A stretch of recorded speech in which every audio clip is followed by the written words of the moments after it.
ാകട്ടെ.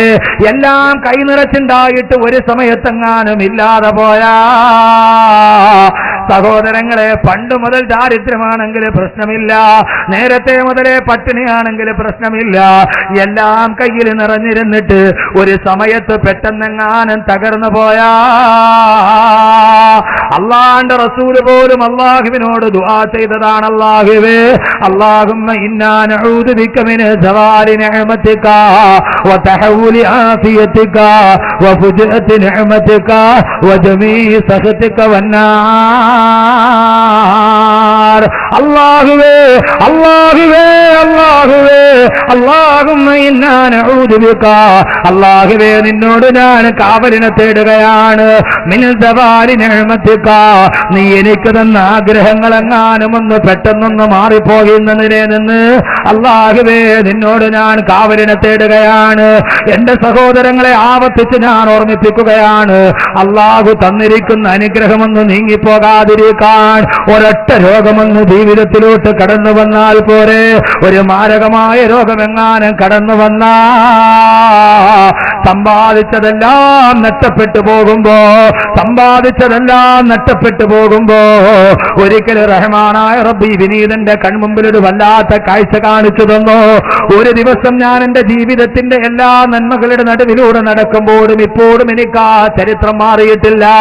പെട്ടെന്ന് ഞാൻ ഓർമ്മയിൽ നിന്നെടുത്ത് പറയുകയാ, ഒരു ദിവസം ഞാൻ ജോലി ചെയ്യുന്ന എന്റെ പള്ളിയിലേക്ക് വെള്ളിയാഴ്ച ദിവസമാണ്. രാവിലെ പ്രഭാഷണം കഴിഞ്ഞ് വന്നതിന്റെ വല്ലാത്ത ക്ഷീണം കാരണത്താൽ കിടന്നുറങ്ങിപ്പോയി.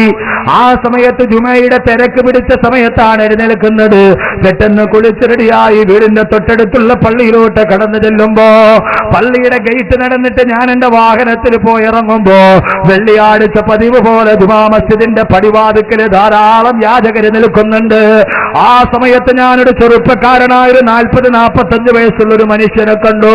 ഒരു വെള്ള തോർത്തുകൊണ്ട് തന്റെ വലത്തെ കവിളിങ്ങനെ പൊത്തിപ്പിടിച്ചുകൊണ്ട് നിൽക്കുന്ന ഒരു മനുഷ്യന് എന്നെ കണ്ടതേ വല്ലാത്ത പരിചയഭാവത്തോടെ അയാൾ ഓടി വന്നു. പക്ഷേ ജുമയ്ക്ക് കയറേണ്ട വല്ലാത്ത തിരക്ക് കാരണത്താൽ ഏതാണ്ട് സമയം ജുമയുടെ ബാങ്ക് വിളിക്കേണ്ട സമയമായി. തലേ ദിവസം ദീർഘമായ യാത്ര ചെയ്തതിന്റെ ആലസ്യമുണ്ട്. ആ സമയത്ത് ഞാൻ വാഹനത്തിൽ നിന്നിറങ്ങി എന്റെ റൂമിലോട്ട് കയറുമ്പോ അയാൾ ഓടി വന്നിട്ട് എന്നോട് സലാം പറഞ്ഞു. അദ്ദേഹം ചോദിച്ചു, ഉസ്താദേ കബീർ ഉസ്താദല്ലേ? ഞാൻ അതേ എന്ന് മറുപടി പറഞ്ഞു. ഉസ്താദിന് എന്നെ പരിചയമുണ്ടോ? പെട്ടെന്ന് ഞാൻ അദ്ദേഹത്തിന്റെ മുഖത്തോട്ട് സൂക്ഷിച്ചു നോക്കി. വലത്തെ കവിൾ ഭാഗത്തൊരു വെളുത്ത തോർത്തുകൊണ്ട് അമർത്തി പിടിച്ചിട്ടുണ്ട്. എന്താണെന്നറിയാതെ മുഖത്തോട്ട് നോക്കിയപ്പോൾ കവിളില് പോലും ഒട്ടിപ്പിടിച്ചൊരു പ്രാകൃത രൂപമാ.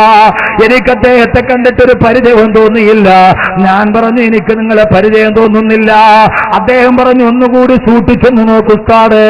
എന്റെ പ്രിയപ്പെട്ട സഹോദരങ്ങളെ, എനിക്ക് വല്ലാത്ത ദേഷ്യം വന്നുപോയി. അല്ലാഹു പുറത്തു തരട്ടെ, ഞാൻ എന്റെ അവിവേകം കൊണ്ട് പറഞ്ഞതായിരിക്കാം. അദ്ദേഹം എന്നോട്, ഞാൻ സാധാരണ ചില പിരിവുകാർ വന്നിട്ട് പിരിവ് വാങ്ങിക്കാൻ വേണ്ടി കാണിക്കുന്നൊരു തന്ത്രമെന്നതിന്റെ അപ്പുറമൊന്നും ചിന്തിച്ചില്ല. അദ്ദേഹം എന്നോടൊന്ന് സൂക്ഷിച്ചു നോക്കുസ്താദേ എന്ന് പറഞ്ഞപ്പോ ജുമയ്ക്ക് കയറേണ്ട തിരക്ക് കാരണത്താൽ ഒരു ഖത്തീബിന് തിരക്കുള്ള സമയമാണല്ലോ. എത്ര വലിയ ആളാണെങ്കിലും ചെറിയ ആളാണെങ്കിലും ആ സമയത്ത് എനിക്കൊരു വല്ലാത്ത ദേഷ്യം തോന്നിപ്പോയി മനസ്സിൽ. അല്ലാഹു പുറത്തു തരട്ടെ, എന്റെ അഹങ്കാരം കൊണ്ട് തോന്നിയതായിരിക്കാം. ഞാൻ പറഞ്ഞു, എനിക്ക് നിങ്ങൾ അറിയില്ല, എന്താ കാര്യമെന്ന് പറയാൻ പറഞ്ഞിട്ട് അദ്ദേഹത്തിന്റെ കൈയൊന്നുമല്ല തട്ടിമാറ്റി മുമ്പോട്ട് നടക്കുമ്പോ ആ മനുഷ്യൻ എന്തോ പിറുപിറുക്കുന്നത് ഞാൻ കേട്ടു. പെട്ടെന്ന് എന്റെ കാലടി അറിയാതെ പാദം അവിടെ തന്നെ ഉറച്ചുപോയി. നേരെ തിരിഞ്ഞ് ഞാൻ അദ്ദേഹത്തിന്റെ മുഖത്തോട്ട് നോക്കിയിട്ട് ചോദിച്ചു, എന്താ നിങ്ങൾ പറഞ്ഞത്? രണ്ടാമതൊന്നുകൂടി ആവർത്തിച്ചില്ല. അയാൾ പറഞ്ഞത് നന്നായിട്ട് വ്യക്തമായിട്ട് ഞാൻ കേട്ടു. ഞാൻ ചോദിച്ചു, എന്താ നിങ്ങൾ? അദ്ദേഹം പറഞ്ഞൊരു വാക്ക് ഞാൻ എന്റെ മനസ്സിന് എനിക്ക് തന്നെ കുറവുള്ളത് കൊണ്ട് പറയുന്നില്ല. ഞാൻ ചോദിച്ചു, എന്താ നിങ്ങൾ അങ്ങനെ പറയാനുള്ള കാരണം എന്താ? അയാൾ ചോദിച്ചു, ഉസ്താദേ ഞാൻ ആരെന്നറിയുമോ? അയാളുടെ പേര് പറഞ്ഞു, അയാൾ താമസിക്കുന്ന നാടും പറഞ്ഞപ്പോ സുബ്ഹാനല്ലാഹ്, അയാളുടെ കയ്യിലേക്ക് അറിയാതെ കെട്ടിപ്പിടിച്ചിട്ട് ചോദിച്ചു, നിങ്ങൾക്ക് എന്ത് പറ്റിപ്പോയി? 3 വർഷങ്ങൾക്ക് മുമ്പ് ഞാൻ മതപ്രഭാഷണം നടത്താൻ പോയപ്പോ അദ്ദേഹത്തിന്റെ വീട്ടിൽ പോയിട്ട് ഞാൻ ഭക്ഷണം കഴിച്ചതാ. ദുബൈയിൽ നല്ല സുന്ദരമായ ജോലിയിൽ കിടന്ന ചെറുപ്പക്കാരനാ.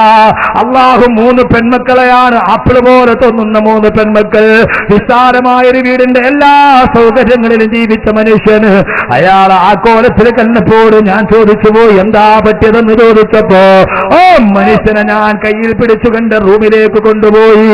ഞാൻ അദ്ദേഹത്തോട് പറഞ്ഞു, എന്റെ അറിവില്ലായ്മ കൊണ്ട് പെട്ടെന്ന് എനിക്ക് നിങ്ങളുടെ രൂപം കണ്ടിട്ട് മനസ്സിലായില്ല. അന്ന് എത്രയോ സൗന്ദര്യമുള്ള ചെറുപ്പക്കാരനാ.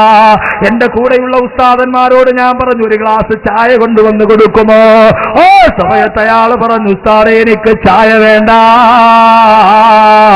എന്താ, ഞാൻ പരിചയം കാണിക്കാത്തതിന്റെ പരിഭവമാണോ എന്ന് ചോദിക്കുമ്പോ അയാൾ പറഞ്ഞു, ഉല്ല ഉസ്താദേ, ഒരു ഗ്ലാസ് പച്ചവെള്ളം കുടിക്കാൻ എനിക്ക് വല്ലാത്ത കൊതിയുണ്ട്, പക്ഷെ ഇതേവരെ എനിക്കതിന് സമ്മതിച്ചിട്ടില്ല. 3 വർഷമായിട്ട് ഒരു ഗ്ലാസ് പച്ചവെള്ളം തൊണ്ടക്കുടിയിലോട്ട് എടുക്കാൻ എനിക്ക് കഴിയില്ല. എന്താന്ന് ചോദിച്ചപ്പോ ഇത് കണ്ടോന്ന് പറഞ്ഞിട്ട് വലതു ഭാഗത്തേക്ക് തോർത്തുകൊണ്ട് അടച്ചു വെച്ച ആ സഹോദരൻ വലത്തേക്ക് അവളിൽ ചേർത്ത് വെച്ച വെളുത്ത തോർത്തുമുണ്ടങ്ങ് എടുത്തു മാറ്റുമ്പോ അള്ളാഹു നമുക്കാർക്കും ആ ഗതി വരുത്താതിരിക്കട്ടെ. മോണയിൽ ക്യാൻസർ ബാധിച്ചിട്ടൊരു പപ്പടത്തിന്റെ വലിപ്പത്തിൽ മോണ മുഴുവനെ ഇളകി മാറിയിട്ട് ഒരു ഗ്ലാസ് വെള്ളം കുടിച്ചാ ആ വെള്ളം മുഴുവനും മോണയിലെ തുളയിലൂടെ വെളിയിലോട്ട് പോകുന്ന ഒരു മനുഷ്യന് ഒരു ഗ്ലാസ് വെള്ളം കുടിച്ചാൽ അത് അണ്ണാക്കിലേക്ക് ഇറങ്ങാതെ വലത്തേക്ക് അവളിന്റെ ഭാഗത്തുള്ള സുഷിരത്തിലൂടെ വെളുക്കലോട്ട് പോകുന്ന ചെറുപ്പക്കാരനെ കാണുമ്പോ ഒരു ഗ്ലാസ് വെള്ളം കുടിക്കാൻ കഴിയില്ല ഉസ്താദേ എന്ന് പറഞ്ഞ് ചികിത്സിച്ച് ദുബൈയിൽ നിന്ന് കയറി വന്നു. ഞാൻ ചോദിച്ചു, എങ്ങനെയാ ഈ രോഗം വന്നത്? ഞാൻ ദുബൈയിൽ ജോലി ചെയ്തുകൊണ്ടിരിക്കുമ്പോ രാവിലെ പല്ല് തേക്കുമ്പോഴും മോണയിലൊരു വല്ലാത്ത വേദന തോന്നി. ഞാൻ വെറുതെയാണെന്ന് കരുതി 2 ദിവസം കഴിഞ്ഞു അസഹ്യമായപ്പോൾ ഹോസ്പിറ്റലിൽ പോയി. മരുന്ന് കഴിഞ്ഞിട്ടും കുറവില്ല. അവരവിടെ നിന്ന് നാട്ടിലേക്ക് പറഞ്ഞു വിട്ടു. നാട്ടിലെ ഹോസ്പിറ്റലിൽ നോക്കിയിട്ടും കുറവില്ല. അവസാനം RCCയിൽ ചെല്ലുമ്പോഴാണ് ക്യാൻസർ ആണെന്നറിഞ്ഞത്. എന്റെ കിടപ്പാടം പോലും വിട്ടുപോയി. 3 പെൺമക്കളുമായിട്ട് ഞാനിന്ന് വഴിയാധാരമായി വാടകത്തിണ്ണയിൽ കിടക്കുകയാ. ഉസ്താദേ, വാടക കൊടുത്തിട്ട് 3 മാസങ്ങളായി. വാടക കൊടുക്കാനില്ലാതിരിക്കുമ്പോഴാണ് നിങ്ങളുടെ കാര്യം ഓർത്തത്. അതുകൊണ്ട് ഇന്ന് വെള്ളിയാഴ്ച ദിവസം എനിക്ക് കയറി കിടക്കാൻ 1 മാസത്തെ വാടക കൊടുക്കാൻ ഒരു സഹായം എനിക്ക് ചെയ്തു തരുമോ എന്ന് ചോദിച്ചിട്ട് എന്റെ മുമ്പിൽ വന്ന ചെറുപ്പക്കാരന് അൽഹംദുലില്ലാഹ് എല്ലാ സദസ്സിലും ദുആ ചെയ്ത് ഒരല്പം ശമനമൊക്കെ വന്നിട്ടുണ്ട്. ഒരു 2 സെന്റ് സ്ഥലം വീണ്ടും വാങ്ങിച്ചിട്ട് അവിടെ ഒരു കെട്ടിടത്തിന്റെ പണി തുടങ്ങിയിട്ടുണ്ട്. അല്ലാഹുവിന്റെ അനുഗ്രഹം കൊണ്ട് ധാരാളം ആളുകൾ സഹായിച്ചിട്ടുണ്ട്. എന്റെ പ്രിയപ്പെട്ട സഹോദരങ്ങളെ, റബ്ബിനോട് ദുആ ചെയ്തോ എന്റെ പൊന്നു ചെറുപ്പക്കാരാ. എന്തഹങ്കാരത്തോടെയാ റബ്ബിനെ മറന്നിട്ട് നടക്കുക. പൊന്നുമോനെ, ഒരു നിമിഷത്തിലെങ്ങാനും റബ്ബെങ്ങാനും ഒരു തീരുമാനമെടുത്താ നിന്റെ ഈ കാണുന്ന 6 അടി ശരീരമുണ്ടല്ലോ, ആ ശരീരത്തെ മുഴുവൻ നിയന്ത്രിക്കുന്ന ഒരു റിമോട്ട് കൺട്രോൾ മസ്തിഷ്കത്തിന്റെ സെറിബ്രല്ലത്തിന്റെ വലതുഭാഗത്തുണ്ട്. വെറും 4 ഗ്രാം തൂക്കമുള്ള ഒരു ഉണക്കമുന്തിരിയുടെ മാത്രം വലിപ്പമുള്ള 4 ഗ്രാം തൂക്കമുള്ള ഒരു കറുത്ത ഉണക്കമുന്തിരിയുടെ വലിപ്പമുള്ള സെറിബ്രല്ലത്തിന്റെ വലതുഭാഗത്ത് സ്ഥിതി ചെയ്യുന്ന ഹൈപ്പോതലാമസ് എന്ന് പേരുള്ള ആ ഒരൊറ്റ സാധനമാണ് പൊന്നുമോനെ നിന്റെ ഈ കാണുന്ന ശരീരത്തെ നിയന്ത്രിക്കുന്നത്. അത് പ്രവർത്തിക്കുന്നത് കണ്ടാണ് ഉറങ്ങിക്കിടക്കുന്ന നീ എഴുന്നേൽക്കുന്നത്. നിന്റെ ശരീരം വയർക്കുന്നത്, നിനക്ക് ഭക്ഷണം കഴിക്കാൻ തോന്നുന്നത്. ആ ഒരു സാധനമെങ്ങാനും 4 ഗ്രാം മാത്രം വലിപ്പമുള്ള ഒരു ഉണക്കമുന്തിരിയുടെ മാത്രം വലിപ്പമുള്ള 4 ഗ്രാം തൂക്കമുള്ള ആ ഒരൊറ്റ സാധനമെങ്ങാനും അതിനെവിടെയെങ്ങാനും ഒരു കേടുവന്ന പൊന്നുമോനെ, ഇന്ന് രാത്രിയിൽ ചുറ്റുമൂലയിലെ വീട്ടിൽ പോയി കിടന്ന രാവിലെ നീ കണ്ണുരാ ചുറ്റുമൂലപ്പള്ളിയുടെ മിനാരത്തിൽ പിന്നെ നിന്റെ പേര് വിളിച്ചു പറയും. 10 മണിക്കാണ് കബറടക്കമെന്നേ പറയുള്ളൂ. ഇത് ഞാൻ പറഞ്ഞത് മനുഷ്യ ശരീരത്തിന്റെ ആയിരക്കണക്കിന് സങ്കീർണതകളിൽപ്പെട്ട ഒരേ ഒരു സങ്കീർണതയാണ് പറയുന്നതെങ്കിൽ അള്ളാഹുവിനോട് തരാനല്ല ചോദിക്കേണ്ടത്. അള്ളാഹുവേ, തന്നത് നീ നിലനിർത്തണേ അല്ലാ. പടച്ചവനെ, നീ ഞങ്ങൾക്ക് നൽകിയ ഈ ആയുസ്, അള്ളാഹുവേ, ഈ നൽകിയ ആരോഗ്യം നീ എത്ര നാൾ നിലനിർത്തുമെന്നറിയില്ല. ദേശീയപാതയിലൂടെ ചൂരിപ്പാഞ്ഞു വരുമ്പോ തിരുവനന്തപുരം ഗാന്ധി പാർക്കിൽ 7:30 മണിക്കാണ് പ്രഭാഷണം കഴിഞ്ഞിട്ട് ഞാൻ ഇറങ്ങുന്നത്. 9:30 മണിക്കാണ് ഞാൻ ചുറ്റുമൂലയിലെത്തുന്നത്. എന്റെ വാഹനം ഓടിക്കുന്ന എന്റെ ഡ്രൈവർ ഷഹബാസ് എന്ന ചെറുപ്പക്കാരൻ അല്ലാഹു ആരോഗ്യവും ആയുസ് നൽകട്ടെ.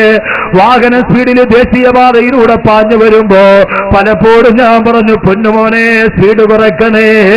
ദേശീയപാതയിൽ ചിതറിത്തെറിക്കുന്ന മൃതദേഹങ്ങൾ കാണുമ്പോ വാഹനത്തിന്റെ അകത്ത് കടന്നിട്ട് മയ്യത്ത് പൊതിയാൻ പോലും പടിയാതെ കൈക്കുമ്പിൽ കോരിയെടുക്കുന്ന മൃതദേഹം കാണുമ്പോ പടച്ചറപ്പങ്ങാനും ഒരു നിമിഷമെങ്ങാനും ഒരു തീരുമാനം വന്ന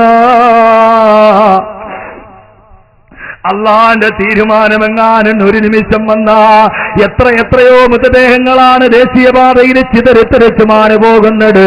എന്റെ പ്രിയപ്പെട്ട സമൂഹമേ, എന്റെ പ്രിയപ്പെട്ട ചെറുപ്പക്കാരാ, എങ്ങോട്ടാ നീ നിന്റെ ഓട്ടം എങ്ങോട്ടാ പോകുന്നത്?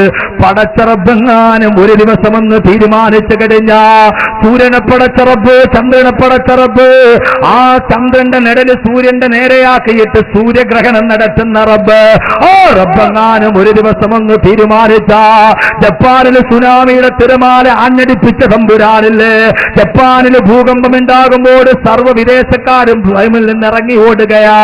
ഒരൊറ്റ ജപ്പാൻകാരൻ പോലും ജപ്പാന്റെ വീട്ടിൽ നിന്നിറങ്ങിയില്ല. കാരണം എന്താ? അവരതേവരെ വിശ്വസിച്ചിരുന്ന അവരുടെ കെട്ടിടങ്ങൾക്ക് ഭൂകമ്പത്തെ പ്രതിരോധിക്കാനുള്ള ശക്തിയുണ്ടെന്നാണ്.